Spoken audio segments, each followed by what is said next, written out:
A obra do Jorge Forbes joga pra gente uma pergunta que, olha, parece simples, mas que, na verdade, carrega uma complexidade imensa da experiência humana.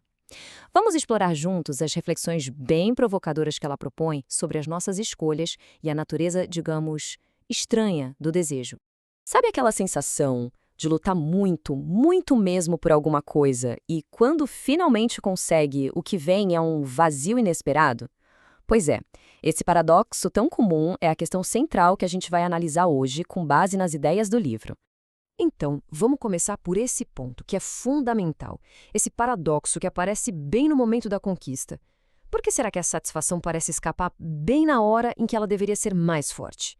O Forbes ilustra isso com exemplos que ficam muito claros na nossa cabeça. Tipo o casal que sonha com a lua de mel e de repente começa a brigar logo no primeiro dia. Ou aquele profissional que batalha por uma promoção e assim que consegue comete um erro que acaba levando a uma demissão.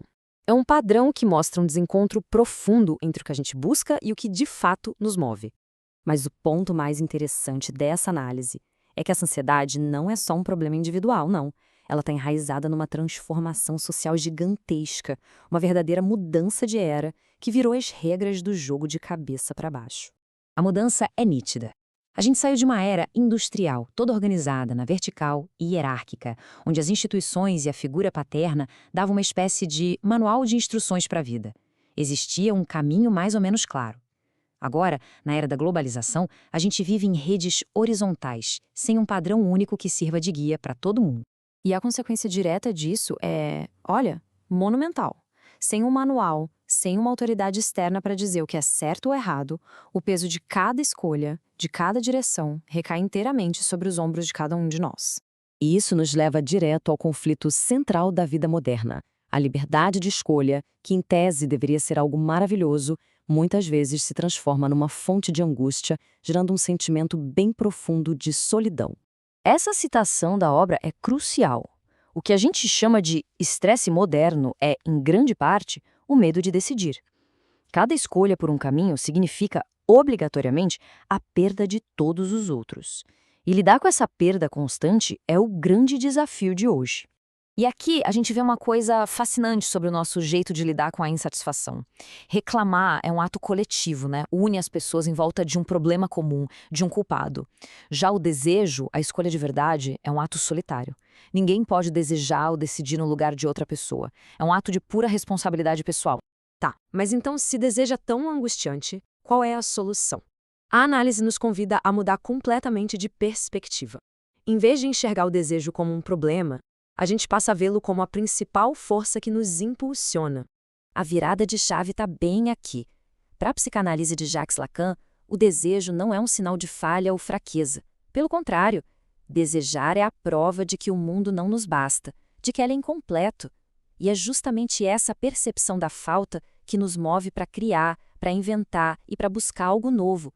Portanto, o objetivo não é eliminar o desejo ou satisfazê-lo de uma vez por todas, o que, convenhamos, seria impossível. O ponto central é entender que ele é o motor. A insatisfação permanente é, paradoxalmente, o que nos mantém em movimento, produtivos e, na essência, vivos. Com essa nova compreensão, a gente chega na aplicação prática. Se não existe um manual e se o desejo é o motor, a nossa tarefa se torna outra. Não é mais seguir regras, mas sim criar as nossas próprias. Essa frase do Lacan resume tudo. E não se trata de uma responsabilidade moral, de culpa, mas sim de uma responsabilidade existencial. Somos responsáveis por dar um sentido para o que acontece, por nos posicionarmos diante da vida. A responsabilidade, aqui, é sinônimo de liberdade.